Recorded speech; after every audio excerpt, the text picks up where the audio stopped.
Episode 6 is easily the most exciting episode of the series so far. Pretty much from the beginning until the end, there is either action, or at least a strong sense of tension. You get a confrontation between Jalkar and the Voltaris, the reveal of the Necrobase, and finally ending in the battle at Sandaria.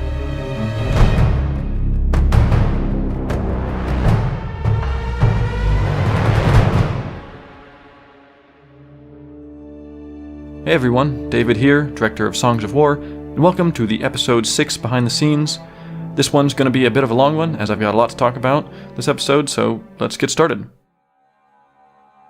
The episode begins with Jalkar meeting with the Voltaris. This is interesting for a few reasons.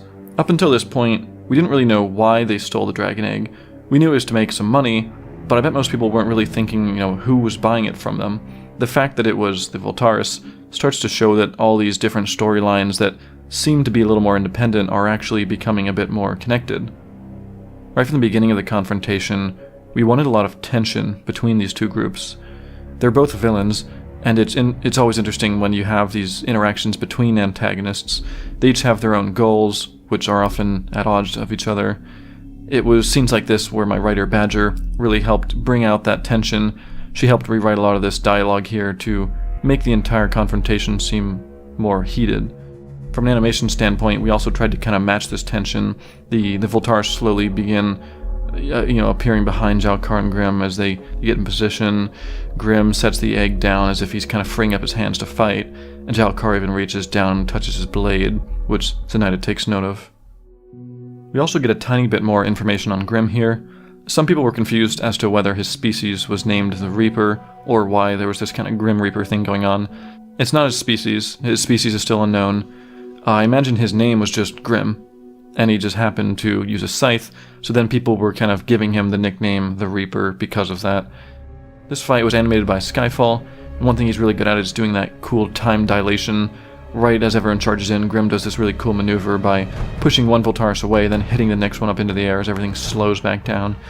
It's always fun for me to see these scenes because the script always just has some basic sentence like, they fight, so I get to enjoy watching these fight sequences come together as you do. I think Skyfall also did a really good job with understanding the characters of Jalkar and Grim. There's a point where Grim has locked weapons with one of the Voltaris, and another one runs up and kind of attacks him from the side, and he has to kind of hold one leg up to keep that one away. Something about that is always it's funny seeing Grim, this rather small character, trying to hold off two enemies at once and getting kind of all twisted around between them. And finally we get to see a song used again. It's been a while since we've actually seen the songs show up, and this was certainly one of the more visually impressive ones. You can start to get an idea from this scene why Ardoni don't just go around using songs all the time. The one that Zenaida uses is so destructive that you can't really use it around your allies, so he only does it once he's the last one standing. The design for the song was basically a big energy vortex that prevented anyone from really attacking, but also caused a lot of damage to those who might get close enough. I began working on this effect, and kept feeling like it was missing things, so I just started layering more and more elements. First I started having these little stones get picked up and caught in the vortex. Then I wanted to see stones actually being pulled out of the ground, but even that wasn't enough. I wanted to see vegetation being ripped off the grass and added into the swirl. I even started bending the sugarcane as if it was being sucked towards it. And then as he dies, I gave it this kind of poof back outwards and all the built up energy kind of releases. Jalkar using his blade here was once again showing his skill with such a simple and small weapon. By throwing the blade counter to the flow of the vortex, it quickly wrapped inwards and took out Zenaida, once again showing that songs aren't really that overpowered as they may seem. There were two things I established here that hadn't really been seen before. When Zenaida dies, his lights all turn out, and his song actually forms beside his dead body, as Thalius had mentioned in an episode 5 on the balcony. It was important for me to show this happening here, to kind of prepare everyone for what was going to happen at the end of the episode. Designing the song formations was actually quite easy at this point. By now I've been getting more and more practice with these types of VFX, and whenever doing any of the effects related to the songs, I'd always start by using at least some existing materials from one of the other songs. That way everything kind of has this consistent look to within each of the 4 orders of songs. There's a nice little detail I'm not sure if everyone noticed with Lucidius. I brought the strength of his lights way down and added a little bit of kind of random wiggle to it, as if he's kind of flickering between life and death. There's a nice little detail I'm not... Come on, truck. Go away. I brought the strength of his lights way down and added a little bit of random wiggle to it, as if he's kind of flickering between life and death. I thought that made sense for the Ardoni when they're very injured. Maybe it's what happens if you do too many songs and aren't prepared. Is that truck gonna drive off or what? Go away. I thought that made sense for when Ardoni are gravely injured. Maybe it's what happens if you do too many songs and aren't prepared for it. Either that, or you just need to plug the Ardoni back in and charge him for a bit.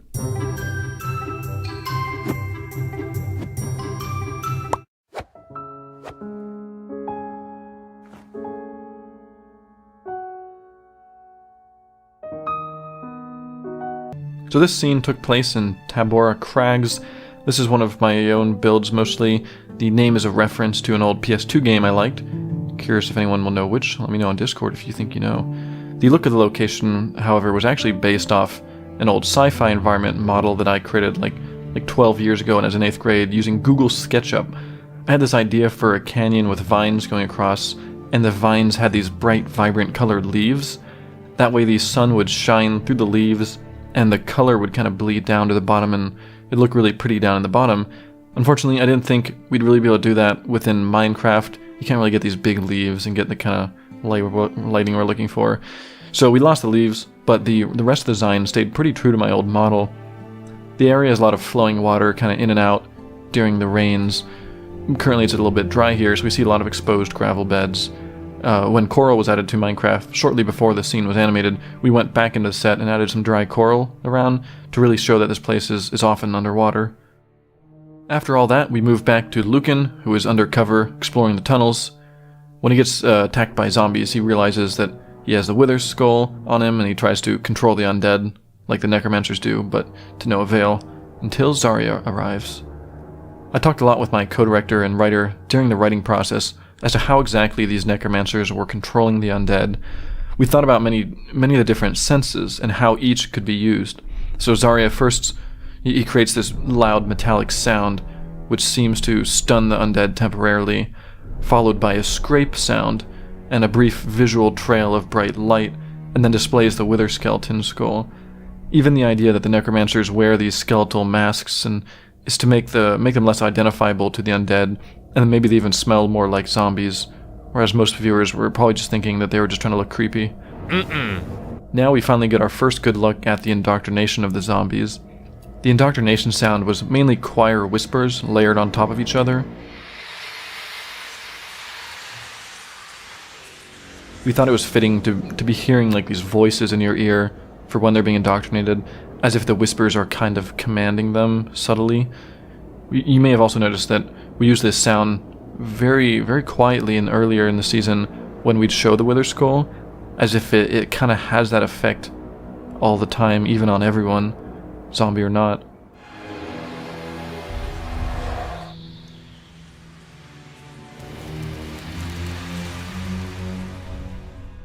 And then we get to the Necrobase. This was a fun set. Kronos made this build early on, and the idea was for this, it's in this volcanic zone to ward off explorers so the necromancers wouldn't be discovered.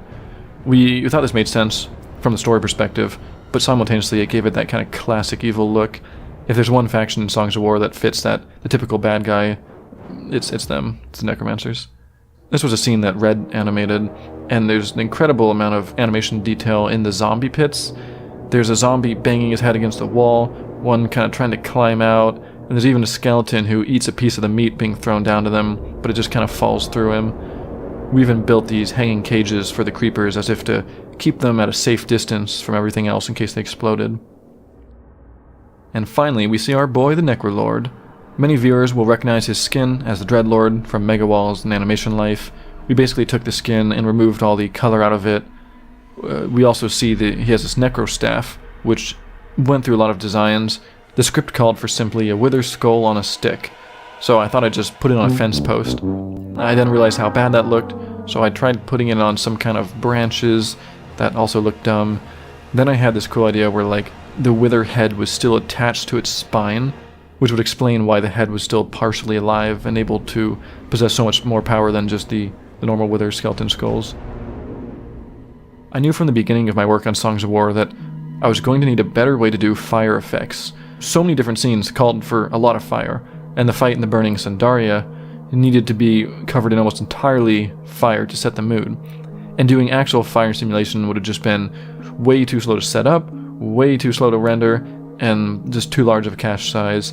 So it was during this same episode, the Necrobase, that I finally began some of my own research and tried to create some smaller, more efficient flame effects, which are simply 2D planes! It's got over 16 times the detail. Just as with the light rays, I continued to improve these flame effects during the series with all new lighting, rendering, and fire technology, and because we skipped the Sandaria burning scene initially, by the time we came back to it, we actually had the flames looking pretty much the best they did in the whole series, and it all just works. We also wanted to get better lava, just as we had with the nice water shader. The Necrobase is a perfect test for this as well, as it had all the big strands of lava flowing down from the ceiling. I did some tests and quickly got something I liked with the lava.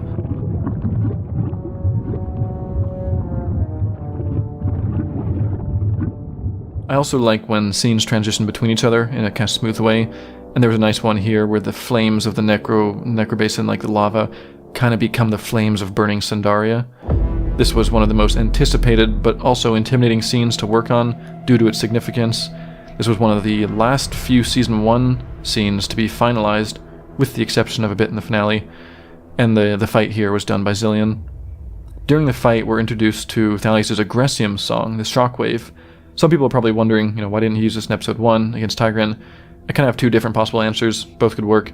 My first thought is the whole concept of songs in battle, and because of their charge-up times, and the power it takes to use them, something like a shockwave, which is meant for crowds, might have just been a big waste of energy on one person, and you might have, killed yourself while trying to do it. The other theory that I actually think makes more sense is that Thalios only had his Mobilium song on at the time of Episode 1, but then, based on what happened, afterwards he probably went and got the Shockwave song in case he had to get in a fight again. And there are reasons you'll see later in the series why he wouldn't want to keep all the songs on him at all times. And once again, Tigran confronts Thalios. We really see just how twisted Tigran can be, as he seems to just have no regret for what he did. You'll see many villains later in this series that have a lot more justification and a little more kind of multifaceted, but Tigran, I imagine he takes pleasure in all his dark deeds. He resents the Ardoni and what they did to him in the past, or his clan in the past at least, but he goes way beyond revenge and kind of takes personal enjoyment in it. And like I mentioned in Episode 1 behind the scenes, these villains here are to be feared. When someone like Tigran shows up, you should be worried, and this is exactly why. The music for Thalios' death, just like the scene, was one of the most intimidating, probably second only to the prologue, I think. What worked real nice, though, was that it wasn't just a tragic death song, but it blended into this more sinister Voltaris vibe at the end to show you that, you shouldn't just be sad here, but also afraid of the Voltaris, who are now even more powerful, that Thalios is out of their way, who was really the only one standing up to them when no one else would. This was also the first episode that didn't cut straight to the This was also the first episode that didn't cut straight to the to be continued, but actually went to black first. After the shock of what just happened, there's this brief moment where you're wondering, is there more? Please let there be just one more scene. But of course, there isn't. There's no miracle, there's no happy surprise. When someone dies that you care about, it doesn't always have that big dramatic conclusion. It can just kind of happen suddenly and leave you with an empty feeling. And I feel that little addition, that little pause before that final text appears, just really helps reinforce that final moment. And that wraps up this episode of Songs of War Behind the Scenes. I just also want to mention that the skins of almost all the characters in this series are available. I see a lot of people asking about them in the comments. We have them over on our Discord. The Discord link is in the description. If you join the Discord, in the Songs of War posts section, we have pretty much all the skins get there posted as soon as they're added. We also have one of our skin designers has one of the Minecraft skin sharing websites where she puts most of the skins up there as well. I'll probably have that linked in addition to the Discord in case you don't want to join the Discord. So the skins are available. Check them out. Feel free to wear them. Feel free to modify them and customize them however you're liking. Also, I do have skin tutorials on my personal channel. You can, I'll link that as well, I guess. You can check out, I have like an Ardoni skin tutorial, Felina skin tutorial. People have been asking for like how to make a zombified skin tutorial and some other species coming up. So check all that stuff out, enjoy the skins. Thanks for watching, thanks for listening to Behind the Scenes. I will see you next episode. So that was almost about to be it, but I actually forgot to mention there's even something more important to mention, so I'm going to mention now, is that we're coming up in a really cool time for our Patreon. This coming month is going to be pretty much the best month to pledge to our Patreon if you've ever wanted to pledge. Not only do you have, if you pledge to Redstone or above, you have the access to Songs of War Episode 6, 7, well, okay, at this point, Episode 7, 8, 9, and 10 early access if you become Redstone this coming month in March. But on top of that, for the Songs of War Episode 10 credits, the big credits at the end of the season, we're going to have every single patron who's pledged during the month of March in the full credits. So if you want to get your name in the credits for as low as even $1, if you become the $1 patron, you will still be in the credits under the coal section, which is a kind of unique thing we're doing right now for this 1 month only. Well, I say this month, although this video might come out still in February. But if this video comes out in March, it's going to be during the month of March. So anyone who's pledged in March, whether you're a new patron or an old patron who's still pledging, if you're pledged in March, you will have your name in the credits. So that's a cool little thing. Check out our Patreon. We've got information on that on the Patreon. And yeah, hope to see some cool new pledges. The reason we're doing this is we're really trying to encourage a few more people pledging to help fund second season, to make season 2 a possibility. And as you'll see, as these last few episodes of the season roll out, you'll see why we really want to get to a season 2 and 3. And pledging to our Patreon will help support that. And you'll get things like your name in the credits this season. And if you go up to Redstone, you'll get all these next few episodes in early access. You'll get them a day early. And if you go even higher, you'll get your name in all the episodes coming up and whatnot. So that's all cool. Check out our Patreon. Now that's all. Thanks for watching. Now I'll see you next episode. Goodbye.